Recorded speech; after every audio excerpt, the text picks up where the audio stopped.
Alhamdulillahirabbil alamin.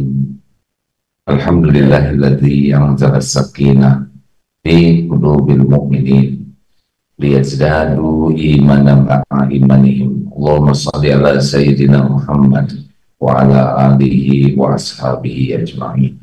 Allahumma ja'alna minat tawwabin wa ja'alna minal mutatahhirin wa ja'alna min ibadika sholihin. Ya Allah, jadikan kami ahli taubat, mudahkan kami untuk membersihkan diri ya Rabb. Jadikan kami ahli ibadah. Allahumma inna nas'aluka ilman nafi'an wa rizqan thayyiban wa amalan mutaqabbalan. Allahumma inna nas'aluka imanan kamilan wa yaqinan shadiqan wa qalban khashi'an wa lisanan zakiran. Berkahi majlis ini ya Allah. Allahumma ati nufusana taqwaha. Ya Allah, berikan kepada kami jiwa yang takwa. Wa zakiha, bersihkan, sucikan jiwa kami ini ya Allah. Anta khairu man zakaha, engkau sebaik-baik yang kuasa mensucikan jiwa ini. Engkau pelindung dan pemelihara jiwa kami. Taqabbal minna ya karim, innaka antas samiul alim. Amin. Bapak Ibu yang baik,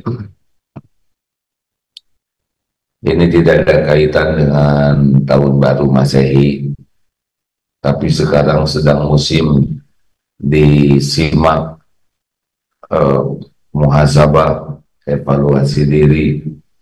Sebetulnya muhasabah itu tiap waktu, tiap habis sholat, muhasabah. Kita sholat zuhur, apa aja nih maksiat yang saya lakukan dari subuh sampai duhur. Ketemu segera tobat. Nanti asar muhasabah lagi, maghrib begitu. Jadi tiap hari itu kita ketemu dengan dosa kita.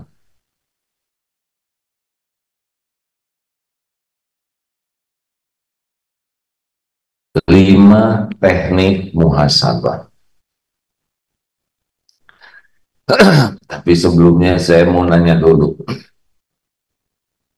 yang membahayakan diri kita itu sebetulnya dosa siapa? Dosa fufu fafa atau dosa Vivi sendiri? Jafar. Yang membahayakan hidup kita tuh siapa? Dosa fufu fafa, dosa Vivi sendiri, dosa diri sendiri. Ingat baik-baik ini ya. In ahsantum ahsantum li anfusikum wa in asatum falaha.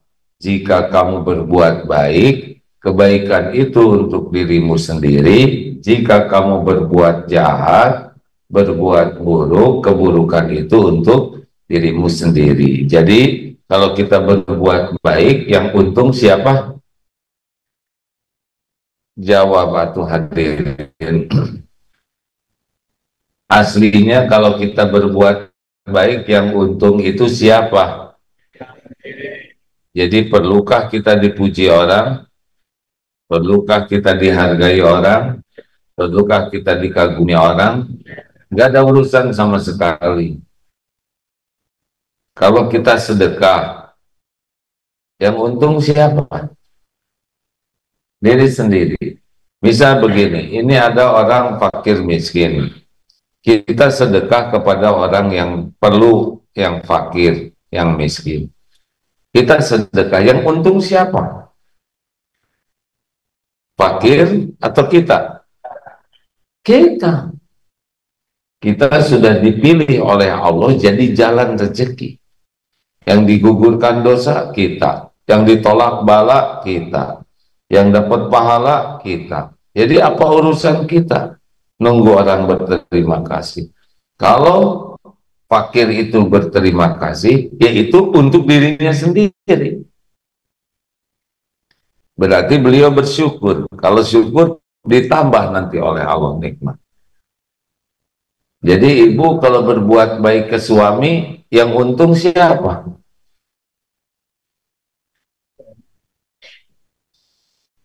Jawab, Bu.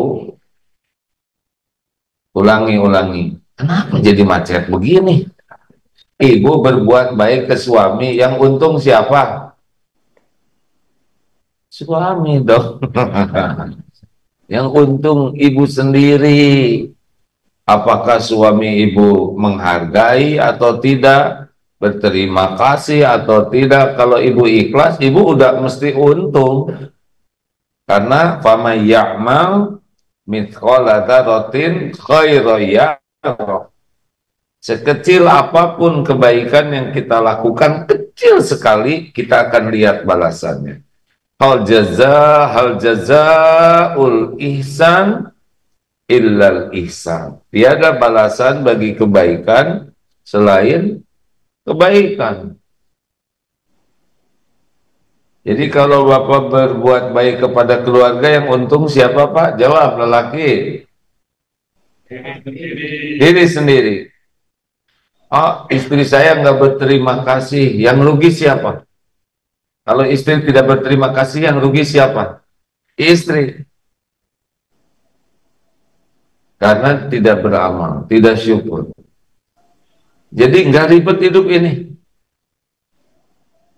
kalau tidak ikhlas.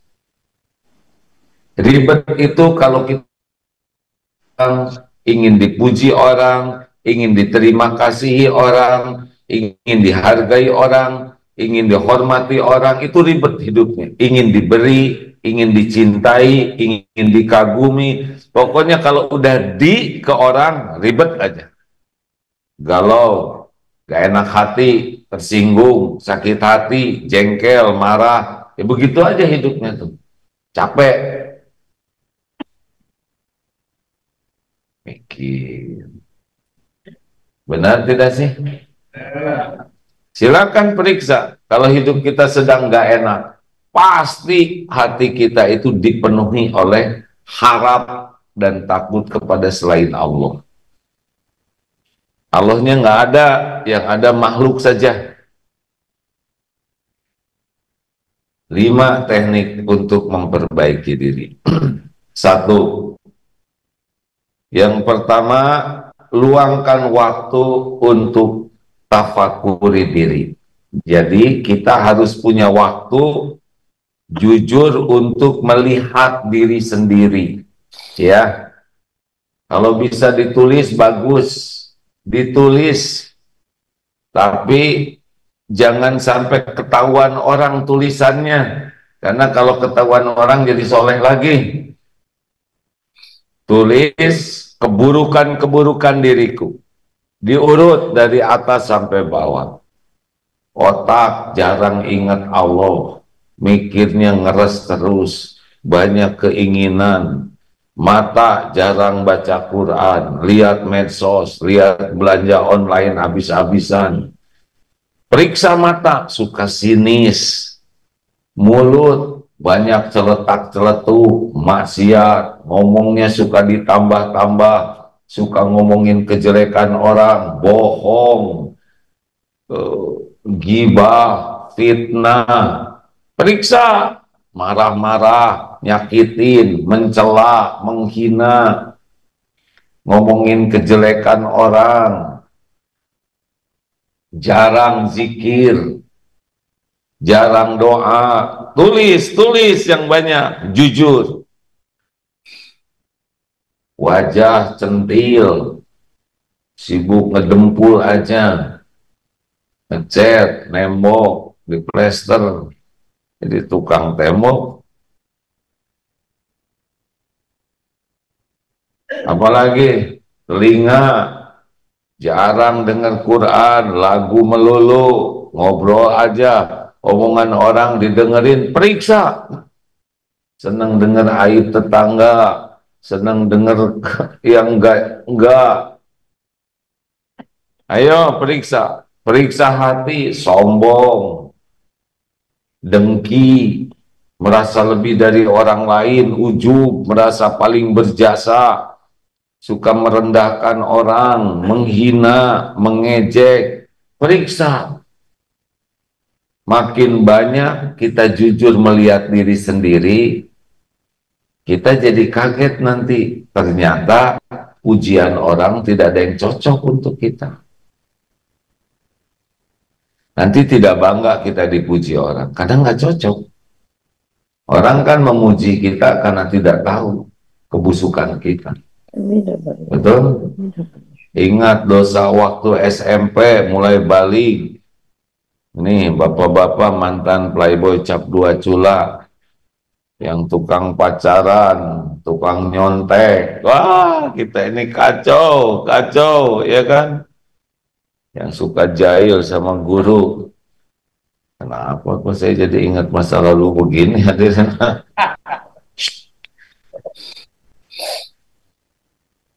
Ingat-ingat dosa waktu SMA, waktu kuliah, waktu belum nikah, waktu nikah, dosa ke orang tua, dosa ke anak, dosa ke istri, dosa ke suami, dosa ke tetangga, ke saudara. Periksa, makin berani kita jujur, itu awal yang sangat baik. Karena kita tidak bisa tobat, dengerin ini ya. Kenapa hidup kita ribet? Karena kita tidak tobat. Kenapa kita tidak tobat? Karena kita sibuk melihat kesalahan orang lain. Jadi orang-orang yang sibuk saja memikirkan kejelekan, kesalahan orang, itu susah lihat kesalahannya sendiri. Bagaimana kita bisa tobat kalau kita tidak jujur melihat kesalahan sendiri? Makanya berhentilah nyari-nyari kesalahan orang lain, itu bukan urusan kita, urusan yang bersangkutan. Benar kita punya kewajiban amar ma'ruf nahi mungkar, ngajak orang kepada kebaikan dan nolak orang dari keburukan. Benar kita punya tanggung jawab di rumah untuk memperbaiki keadaan. Tapi ingat, jangan sampai sibuknya memikirkan kesalahan orang lain jadi lalai dari dosa sendiri. Siapa yang mementobatkan diri kita kalau bukan kita sendiri? Orang mendoakan ke istighfar, mendoakan ampunan supaya kita diampuni Allah, bisa ya. Kita mendoakan semoga Allah mengampunimu. Tapi tobat tidak bisa oleh orang lain. Tobat hanya bisa oleh diri sendiri. Tolong ya, tobatkan diri saya. Tidak bisa.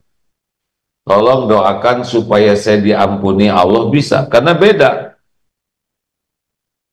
Ampunan istighfar itu bagian dari tobat. Tobat itu kembali ke Allah. Yang bisa kembali ke Allah syariatnya diri kita.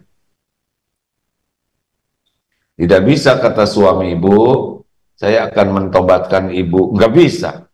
Nggak bisa. Nah, orang tidak bisa tobat sebelum bisa melihat dosanya sendiri. Maka inilah yang dilakukan. 2. Jadi ayo mulai sekarang menyendiri. Habis tahajud itu jangan semuanya dipakai sholat. Habis tahajud itu sebagian dipakai untuk tafakur. Ya Allah, tunjukkan dosa-dosa yang harus saya tobati supaya kebuka hati kita. Tapi kata kuncinya adalah berhenti sibuk memikirkan kesalahan orang lain. Nih ya, misal kita kecopetan, terus kita merasa kita ini korban copet. Sibuk aja itu copet kurang ajar, nggak ada baiknya sama sekali. Mau ngapain nyebutin copet kurang ajar? Udah pastilah, makanya jadi copet juga. Kalau soleh nggak nyopet dia, ya kan? Pertanyaannya, kenapa kita kecopetan? Kenapa dari satu bis cuman kita yang kecopetan? Nah, itu yang harus kita tobati.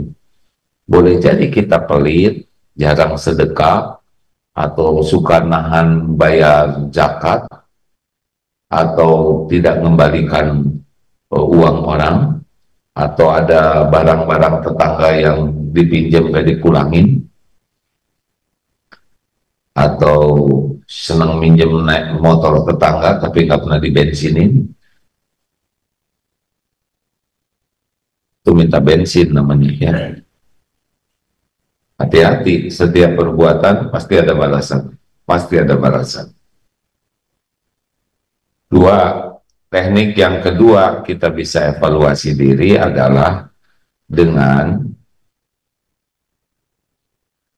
cermin diri namanya, yaitu orang-orang yang dekat dengan kita seperti suami, istri, anak, orang tua, atau siapalah yang dekat dengan kita, sahabat, itu mereka tahu modal kita lebih banyak.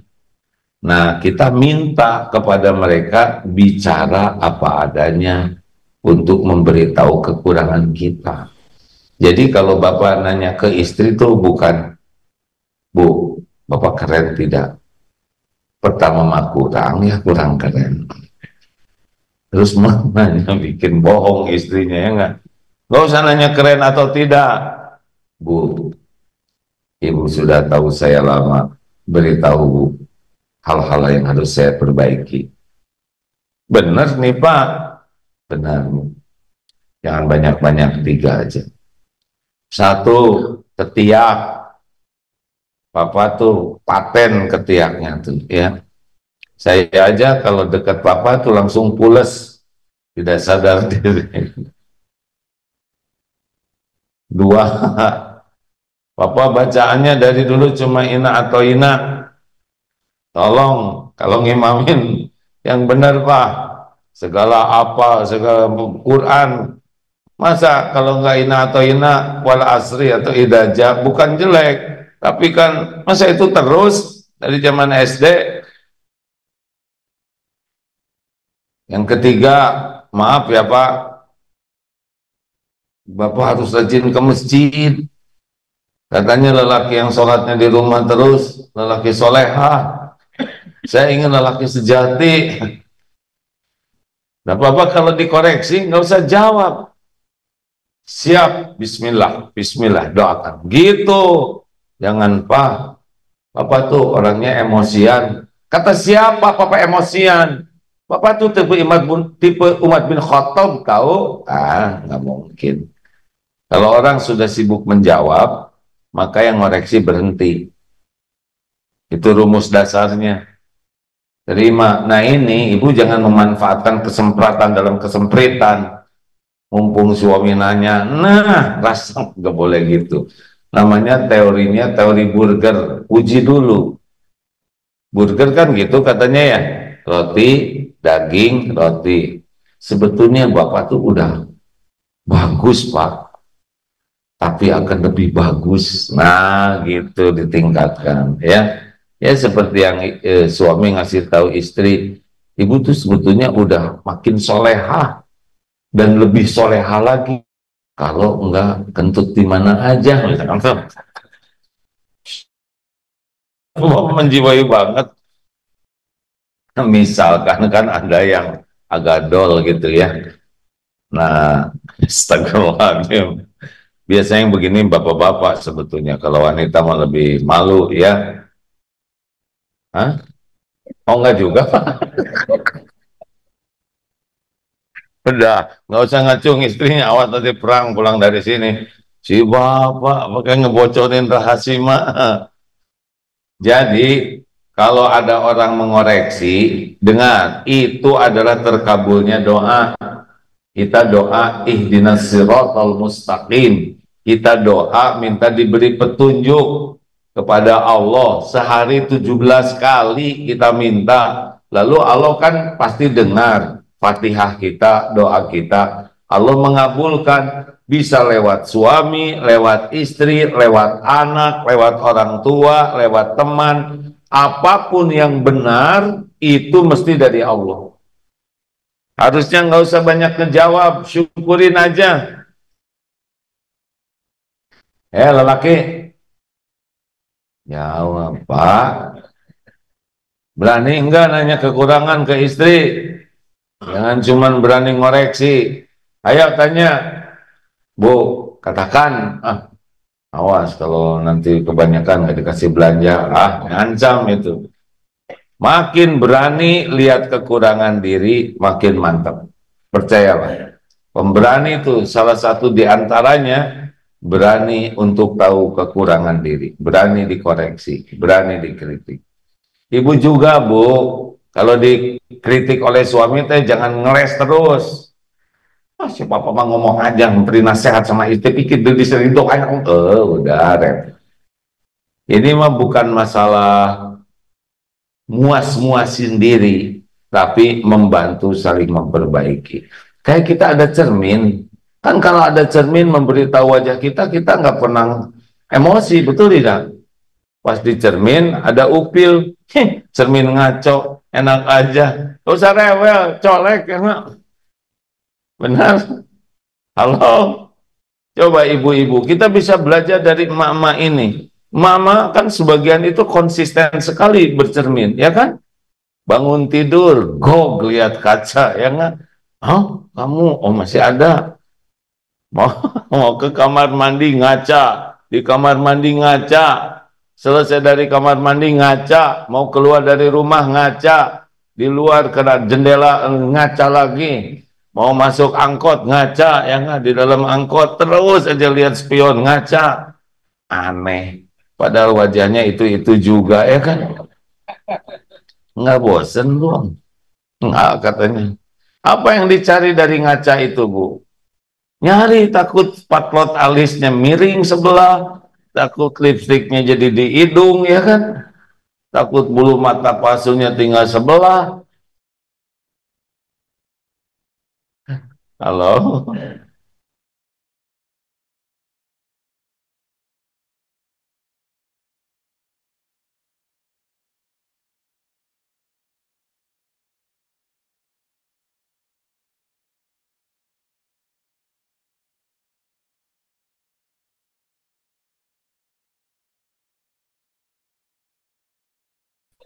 Berarti ikut, ya. Yang ketiga adalah datangi yang ahli, seperti kita ke dokter. Tapi dokter yang ahli tentang hati adalah ulama, ulama yang hatinya bersih. Jadi Pak, maaf ya, kalau dokternya ahli, kita datang aja udah ketahuan itu penyakit kita secara umum, ya. Kenapa? Dilihat dari mata, dari hidung, meler misalkan, ya. Udah ketahuan nih, gejala awal ini pasti nggak sehat, betul tidak? Boleh saya cerita dikit nggak? Ini lucu nih, bekal lucu ya, tapi nggak maksa harus ketawa. Ah, ceritakan jangan ya, kan? Bapak menjerumuskan saya. Gini, ini pekanya seorang dokter. Jadi ada, maaf ya, ini cerita ini, astagfirullahaladzim. Kenapa kok saya senang sekali cerita orang buang angin ya? Jadi ada seseorang, maaf ya Bu ya, ini ceritanya memang ibu-ibu, agak sering buang angin, sering, dan begitulah sampai ke dokter, dok, duh saya malu mau bilangnya, tapi dokter tuh senyum aja. Saya mau gimana ya, nggak enak. Ibu bicara aja. Gini dok, saya itu sering buang angin, batin. Tapi saya itu buang anginnya tuh nggak bersuara dan nggak bau, keunggulannya itu. Oh, dokternya teh senyum aja ya. Ya Bu. Langsung dokter tuh nggak banyak bicara. Ini mah cerita ya. Saya bukan dokter. Langsung bikin resep. Nih makan ini. Agak keras dokter. Ini diminum ya Bu. Nanti coba ke sini lagi. Seminggu datang tuh si ibu teh. Marah. Dokter, saya dikasih obat apa? Kenapa? Sekarang kentut saya jadi bunyi dan jadi bau. Tahu obatnya apa? Hah? Obatnya itu obat pilek kan ini. Jadi selama ini dia tuh merasa aja sendiri, nggak bau dan nggak bunyi ya, karena yang diobatin tuh telinga dan hidung. Telat, udah nggak apa-apa. Ngerti enggak? Kenapa dokter bisa langsung langsung memberi resep? Ya dari selama konsultasi juga kedengaran oleh dokter beleduk, beleduk. Cuman si ibu aja percaya diri ya, tidak bunyi dan tidak bau. Percuma, sia-sia, astagfirullahaladzim. Artinya, artinya kita harus bertemu orang-orang yang lebih baik dari kita supaya kita bisa ke bawah baik, ketahuan kejelekan kita. Kalau kita sholatnya kurang baik, ketemu dengan yang tidak sholat, kita jadi soleh, ya kan? Ibu jarang baca Quran, ketemu yang buta huruf Quran, ibu jadi ustazah. Jadi jangan salah standar, paham? Kita harus ketemu dengan orang-orang yang lebih bagus dari kita, yang hatinya lebih bersih, yang akhlaknya lebih mulia, ilmunya lebih tinggi. Jadi ketemu dengan beliau, kita jadi tahu standar kita. Kalau kita ketemu dengan orang-orang yang banyak lupanya ke Allah, banyak dosanya, kita jadi merasa baik, nggak akan jadi bagus kita. Makanya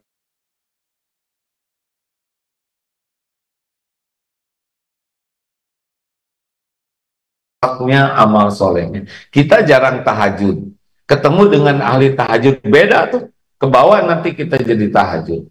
Kita suka ngomel-ngomel. Bertemu dengan orang yang sabar. Yang kata-katanya terjaga, ke bawah sabar. Jelas? 4. Manfaatkan orang yang tidak suka kepada kita. Karena tidak mungkin semua orang suka ke kita. Akan ada orang-orang yang sebel ke kita. Nah, orang yang sebel ke kita itu punya energi, waktu, tenaga, pikiran buat nyari-nyari kekurangan kita. Betul kan? Kita udah tidur, beliau masih melek, menyelidiki kita.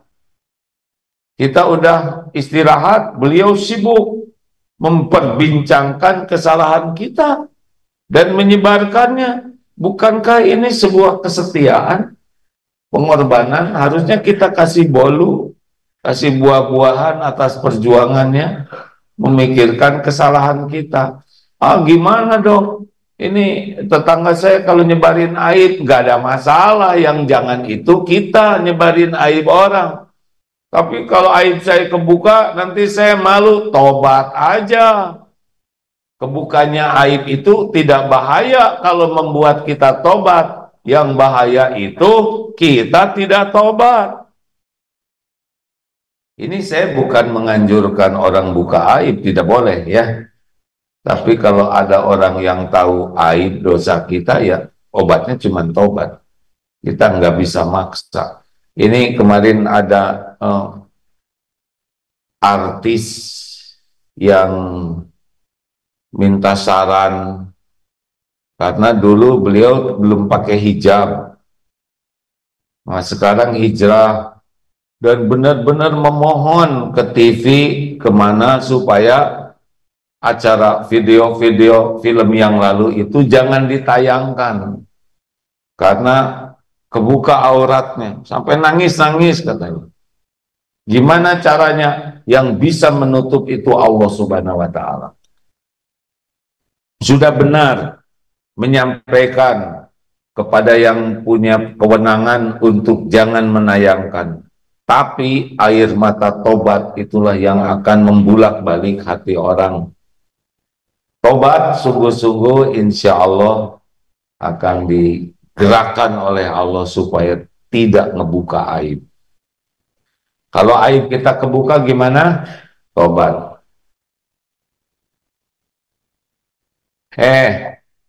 Hati-hati reuni. Reuni saya tuh kurang nafsu lihat reuni tuh. Buka pada ngebuka aib. Ah, saya tata tukang nyontek. Oh, ini dulu mantan. Enak. Mantan nyontek maksudnya. Hati-hati kalau reuni jangan jadi dosa ya. Gak usah maksa-maksain juga reuni pakai seragam SMA lagi. Udah beda zamannya. Seragamnya sama, tapi yang suka beda tuh bentuk, Pak. Jadi lucu. Reuni pakai seragam zaman dulu. Sepanjang waktu ketawa terus ya. Halo? Enggak. Pernah dengar enggak acara, nggak usah ceritain. Saya kenapa jadi lucu pagi ini nih?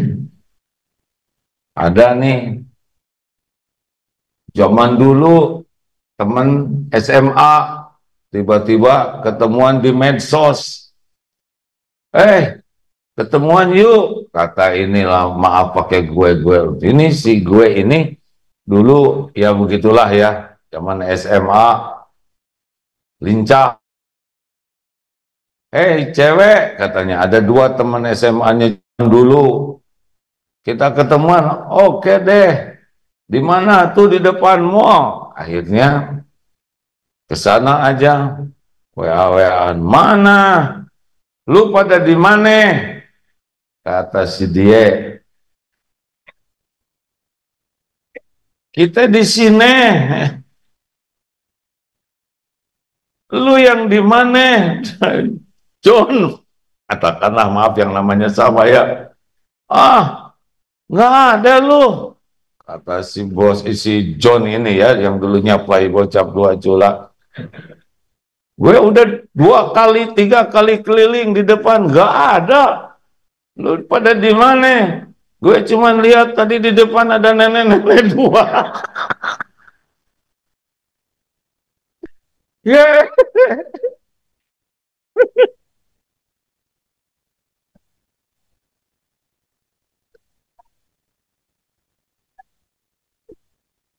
emang itu kami. Emang jadi kebayang si John itu wajah SMA. Oh, kita juga lihat dari tadi ada aki-aki gundul keliling-keliling terus. Astagfirullah, saya juga aki-aki. Astagfirullah. Aduh ampun, astagfirullah, ampun ya Allah. Kayak nggak tua aja kita ini enak. Saya juga aki-aki. Dah, nggak jadi cerita itu. Astagfirullah. Gak nyambung ya. Astagfirullah, astagfirullah. Artinya apa ya? Astagfirullahaladzim. Udah nggak jadi cerita yang itu, hapus. Nggak nyambung. Ini persiapan reuni ya kan, kebayangnya zaman wajah zaman dulu ya kan, berkebuknya beda. Padahal bukan cuma orang lain yang beda, kita juga beda. Udah, astagfirullah, astagfirullah. Kita kebanyakan. Lanjut, langsung aja yang terakhir ah. Jadi kalau ada orang tetangga, teman kantor, siapa yang nggak suka ke kita, nggak usah sakit hati, nggak bahaya. Yang bahaya itu kita yang sebel ke tetangga. Bu, jangan sebel sama tetangga depan rumah. Ibu jadi susah keluar. Ya kan? Hah?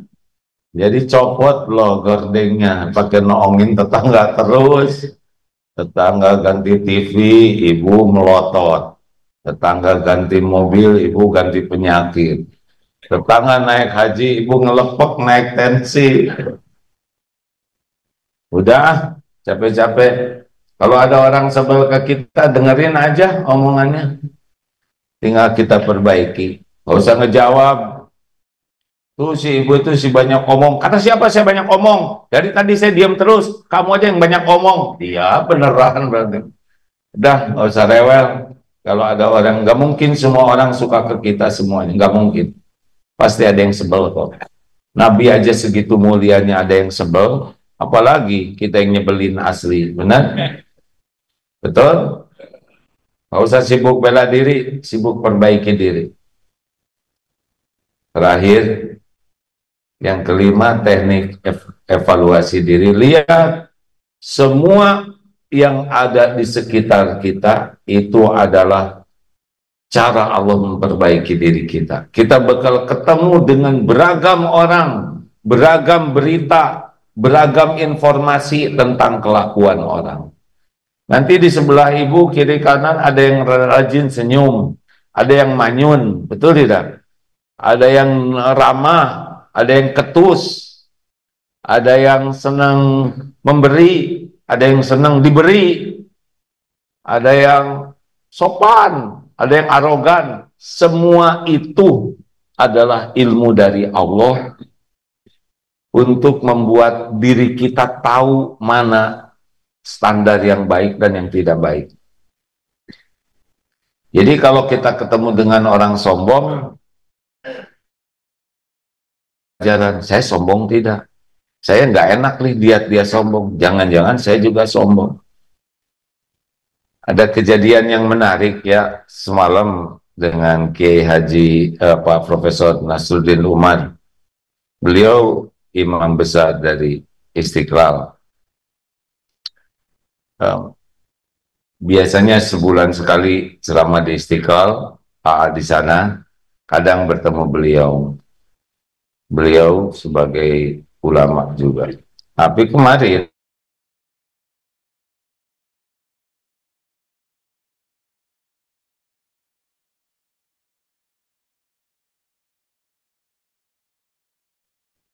sekarang saya jadi mendahulukan ulama. Begitu. Kalau kemarin mungkin sama-sama dianggap ulama, beliau lebih tua, saya mendahulukan beliau. Tapi sekarang beliau merasa sebagai pejabat, jadi harus mendahulukan ulama. Jadi mempersilahkan jalan duluan, karena beliau merasa posisinya lagi jadi menteri, jadi harus mendahulukan ulama. Ini menarik ini. Jadi pelajaran maksudnya. Begitulah bisa belajar dari siapapun, kapanpun. Tidak niat untuk mencari kekurangan, kesalahan, tapi untuk mengambil hikmah. Jadi kalau ada orang marah-marah di depan kita, ya nggak usah sakit hati. Itu lagi dipertunjukkan oleh Allah jeleknya akhlak pemarah. Supaya apa? Supaya kita tidak jadi pemarah. Jadi kalau ada tetangga pelit, nggak usah dikomentarin. Itu Allah lagi nunjukin jeleknya orang pelit. Kalau ada orang baik ke kita, itu lagi ngajarin supaya kita jadi orang baik. Suatu saat makan di sebuah restoran, tiba-tiba pas mau bayar, oh, maaf tadi ada yang ngebayarin. Oh iya? Mana orangnya? Orangnya sudah pergi. Ini bukan masalah dibayarinnya, tapi masalah, oh Allah ngajarin saya supaya kita juga jangan ragu ngebayarin orang. Gitu. Jadi bukan masalah kejadiannya, tapi pelajaran apa. Nanti akan terus ada tuh yang berbuat baik, yang nggak baik, ya kan? Contoh baik, contoh buruk, terus termasuk di media-media. Ini marah-marah, akhirnya tonjok, betul tidak? Akhirnya diborgol. Oh ini nggak mau bayar, akhirnya hina. Begitulah pelajaran. Satu, ya. Satu apa? Yang pertama. Dua, sesudah itu. Satu, tafakuri diri. Dua, cermin pribadi. Tiga, berguru kepada yang ahli. Yang keempat, manfaatkan tafakuri lingkungan.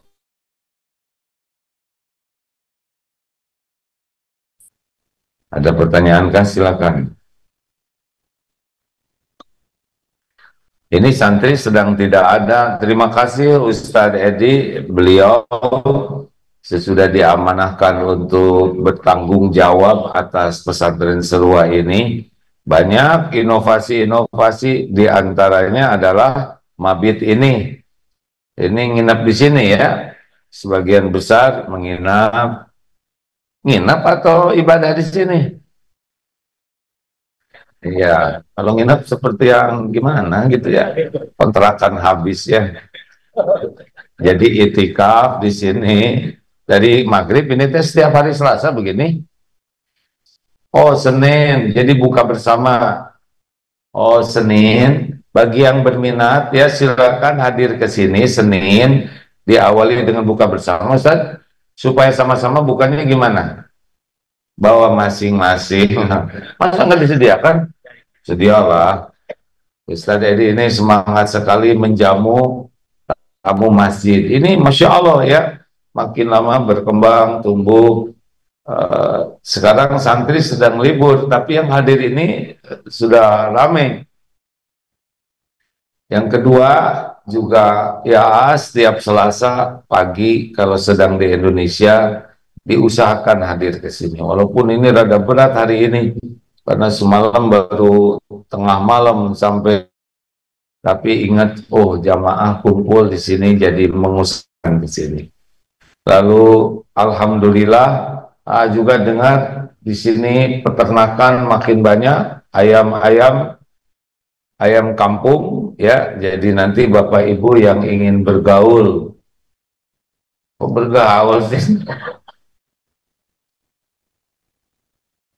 Ayam kampung udah beranak pinak ya Ustadz ya. Nah, beliau sangat semangat bahwa santri di sini nanti mandiri, artinya makan telurnya dari ayam. Makanya nggak boleh galak sama ayam. Kan ada yang kalau ada ayam, pakai sapu, kata ayam, kamu telur bangsa kami dimakan, ya kan? Yang sopan sama ayam ya. Lalu ada juga sayuran-sayuran, mudah-mudahan ada dari Ittifaq. Mana pesantren Al-Ittifaq? Terima kasih ada dari pesantren yang mau mengajari kami. Insya Allah mudah-mudahan setiap lahan, dinding, di atap, di mana nanti semua bisa dijadikan lahan sayur. Jadi begitulah diharapkan nanti sustainable ya. Ikan di sini ada, betul tidak? Ada kolamnya. Nanti rencananya gini, santri di atas kolam. Masa di dalam kolam? Jadi dimakan oleh ikan. Ikannya besar. Terus dimakan bersama. Jadi muter dong. Ya udah, mau ikut campur urusan Ustadz aja. Tapi senang kalau ini bisa jadi tempat yang walaupun belum besar, ini hanya 9.000 meter ya. Tapi kalau bisa manfaatnya banyak, Masya Allah. Silakan dimakmurkan di sini. Oh ya, Qadarullah, ini masjidnya tuh besar, Pak. Jadi waktu membangun tuh tidak menyangka jadi sebesar ini. Ini kapasitasnya besar. Padahal santrinya memang tidak bisa banyak di sini. Rupanya Allah mempersiapkan untuk banyak kegiatan lain. Terima kasih tetangga-tetangga juga sudah banyak hadir. Dan rezekinya tuh ada terus ya Ustaz ya. Pagi ini bagi-bagi sayur masih. Makan dulu terus bagi-bagi sayur. Dan nular kemarin juga ada di sebuah masjid. Rupanya memang bagi-bagi sayur ke tetangga itu membahas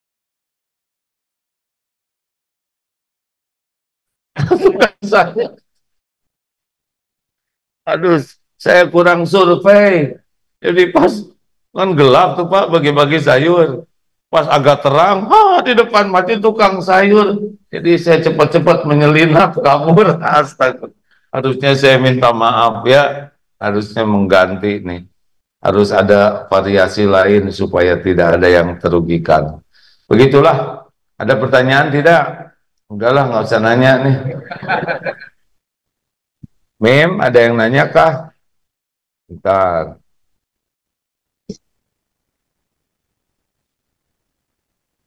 Mana yang mau nanya?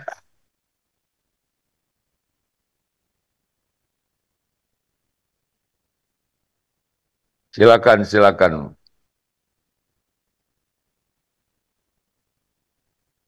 Waalaikumsalam.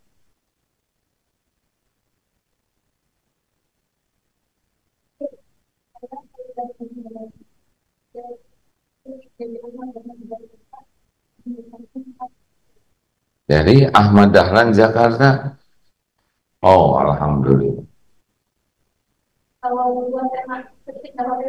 Enggak apa-apa, silakan. Enggak, belum tentu kejawab ya.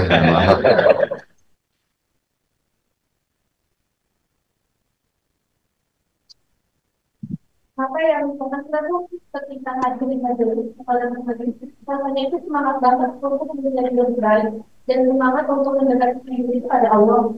Akan tetapi ketika sudah keluar dari majelis terkasihlah gitu satu melakukan yang mungkin bisa dibilang di awal tidak dari itu. Tapi ketika datang ke majelis lagi itu lagi gitu. Itu apakah kita yang salah ya seperti mendengar kuping kanan tapi kita belum jadi itu gimana kita dengan Oh, istiqomah di jalan Allah jangan pasti masih bilang pengen pasal baik tapi pas keluar ikhlas gitu kan. Terima kasih. Wassalamualaikum warahmatullahi wabarakatuh. Waalaikumsalam warahmatullahi wabarakatuh. Saya pernah mendengar hadis seperti ini. Ada sahabat ya Ustaz ya. Coba Ustaz dilihat, saya udah lupa hadisnya. Tapi kurang lebih seperti itu sahabat juga. Kalau dekat kita ingat, kalau jauh kok jadi berkurang. Dan memang beginilah hidup. Ya, kalau sekali ceramah soleh semua, atau nanti penceramah kasihan ya. Lah jangankan yang diceramahin, penceramahnya juga perjuangan sekali ini. Atau enak buat saya kalau saya ceramah langsung saya soleh, bertakwalah kalian. Terus saya jadi takwa langsung. Enak, ikhlas. Ikhlas, saya juga sama, berjuang sekali deh. Dan emang begini hidup ini ujian. Wa nablukum bisyarri wal khairi fitnah. Justru itu seninya, ya. Nah, jadi kalau ada yang merasa kesini dicas kuat, keluar itu adalah kayak baterai gitu dipakai. Nah, udah lowbat, nah makanya lebih sering ngecasnya, lebih stabil nanti.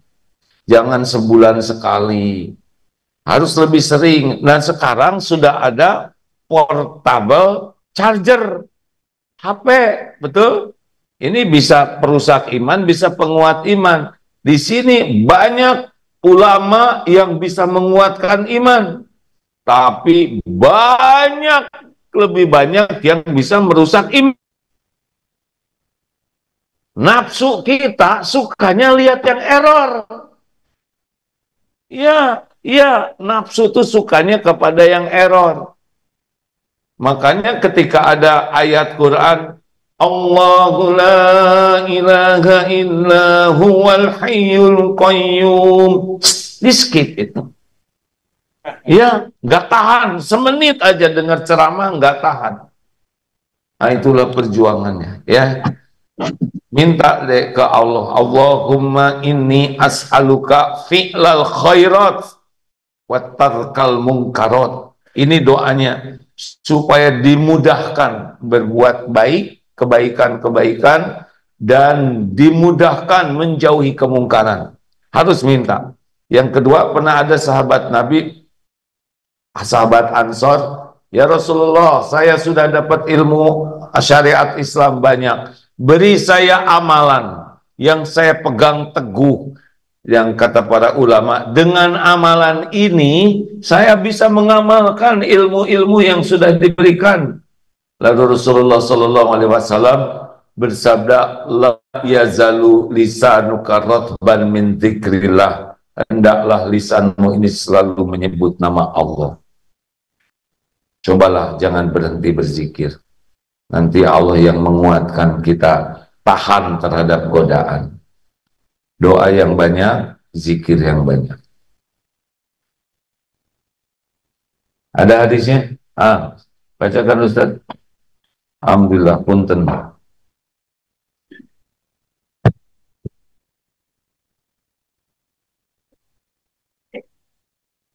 Katakan terjemah saja hadis dari Imam Muslim.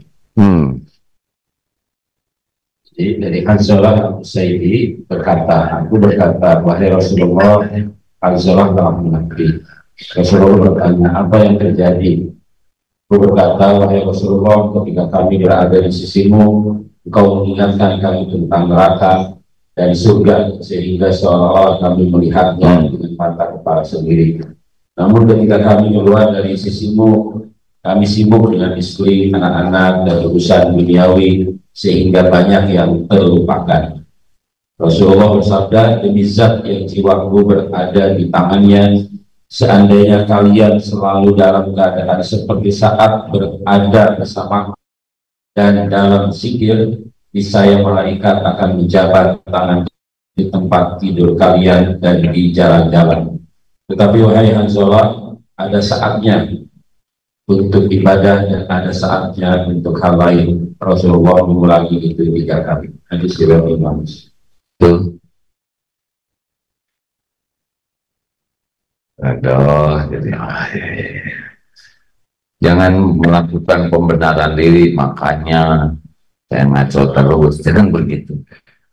Kan ada yang suami yang protes, istri saya tuh ke pengajian itu rajin, sehari 3 kali, tapi yang berubah seragamnya, kelakuannya enggak. Kenapa? Ya perlu perjuangan lebih. Pertanyaan terakhir, ya silakan.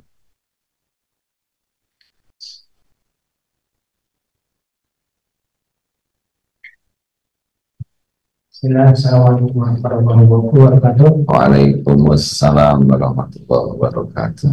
Nanti masih Marzuki dari BSD. Izin bertanya, ya terkait sholat. Nah, kalau misalkan dalam puasa sunnah kan itu bisa digabung untuk niatnya. Kalau misalkan saya pernah mendengar bahwa kalau misalnya sholat sunnah itu bisa digabung niatnya. Nah, kalau misalkan sholat sunnah apa aja yang memang bisa digabung dan sholat sunnah mana aja yang bisa digabung dan kita tahu seperti apa gitu. Kalau misalkan kita mendapatkan sholat taubat, apakah sholat taubat itu bisa digabung sholat yang lain? Ya, baik. Waalaikumsalam. Itu mah kajian fikih ya, Ustaz Edi. Ini ya, saya bagian akhlak, jadi rada mudah pertanggungjawabannya. Kalau hukum bagian Ustaz Edi, ya berat pertanggungnya. Ustaz, ya maaf ya. Pertama ketika kita sahur, maka kalau sahur itu termasuk wajib, dan kalau mengganti misalkan sahur Ramadan, maka dia harus diniatkan sebelum sholat subuh. Ini kalau saum ya, kalau saumnya memang mengkodok atau mengganti saum yang baru, jadi sebelum subuh harus kuat niat. Sudah diniatkan. Maka ketika kita saum dilakukan, itu termasuk saum yang wajib. Misalnya hari Senin, maka dapat juga pahala puasa hari Senin sunnahnya. Jadi di samping melaksanakannya wajib, juga kita dapat kebagian yang sunnahnya. Tapi tidak bisa dibalikkan. Misalkan jam 7 pagi, saya mau sahur Senin Kamis, kalian kodok, tidak bisa. Itu yang pertama. Sedikit. Jadi kalau kita belum sarapan nih, jam 7, saya mau saum sunnah, itu dibolehkan, tapi tidak boleh jadi Kodok. Nah, saum yang wajib, pengganti saum wajib. Ya. Tapi kalau wajib harus dari sebelumnya sudah diniatkan.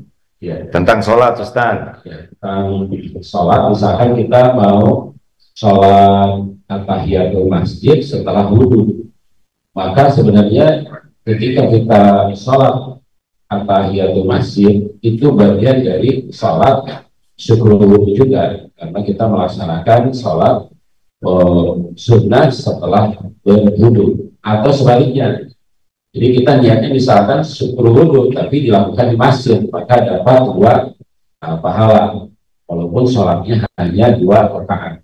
Jadi syukur wudhu dan sholat sunnah at-tahiyatul masjid bisa digabungkan karena ini dilakukan di masjid, kecuali dilakukan di rumah maka itu tidak kebahagiaan. Nah ini yang dimaksud dengan menggabungkan antara dua niat dalam satu amal sholat, tapi tidak bisa dalam sholat fardu.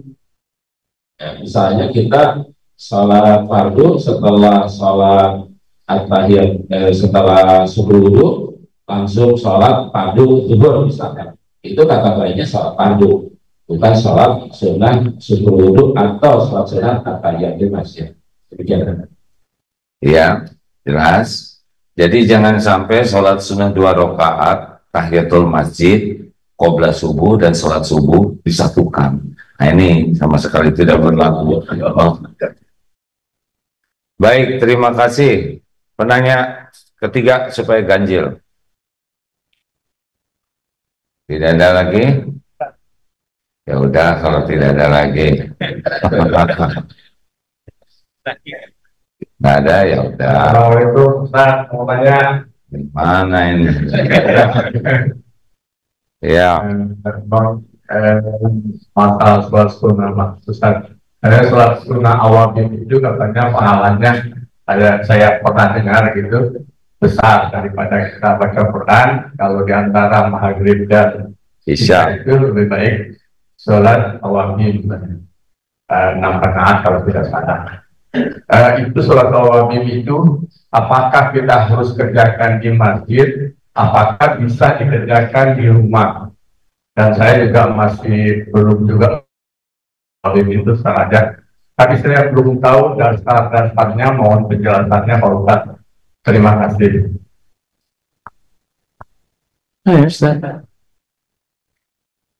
Jadi para ulama silap berbeda pandangan tentang sholat awabin. Namun yang jelas, jadi di dalam kitab itu disebutkan namanya isya'ini. Isya'ini itu adalah 2 sholat antara maghrib dan isya, disebut isya'ini istilahnya begitu. Ini adalah waktu yang sangat utama, diberkahi, sehingga kalau kita melakukan menunggu sholat isya setelah sholat maghrib, maka ini hal yang sangat diutamakan. Isinya apa? Bisa sholat, bisa baca Quran, bisa zikir. Nah, para sebagian ulama menyebutkan awabin ada di situ. Jadi memperbanyak sholat setelah sholat maghrib untuk menunggu sholat isya. Dan ini waktu yang sangat istimewa untuk kita melakukan amal-amal kebaikan. Jadi boleh di rumah boleh. Kalau itu nunggu antara maghrib dengan isya daripada melakukan hal-hal lain. Walaupun istilah awabin ini memang tidak semua ulama menyetujui. Yang penting sholat sunnah aja. Isi taubat, isi sholat sunnah yang lainnya silakan. itu Pak. Yang penting khusyuk dan berbuah akhlak jadi lebih baik. Terima kasih Bapak Ibu yang budiman. Sekarang sudah mendekati jam 6 Indonesia bagian Barat. Hari ini kalau tanggal Masehi tanggal berapa? Sama saja, mau 31, mau tanggal 1. Jangan ada kegiatan khusus, ibadah khusus, hanya untuk ganti tahun baru Masehi, biasa saja ya. Gak usah tunggu jam 12 malam ngapain juga ya kan, karena jam 12 malam tiap tempat beda-beda lagi ya kan. Jadi sudah, nggak usah ibu niup trompet ya. Dulu zaman dulu yang rebutan trompet dikasih remason dulu, jadinya tambah zolim. Jangan biasa saja. Tidur lebih awal, bangun untuk tahajud itu lebih utama ya.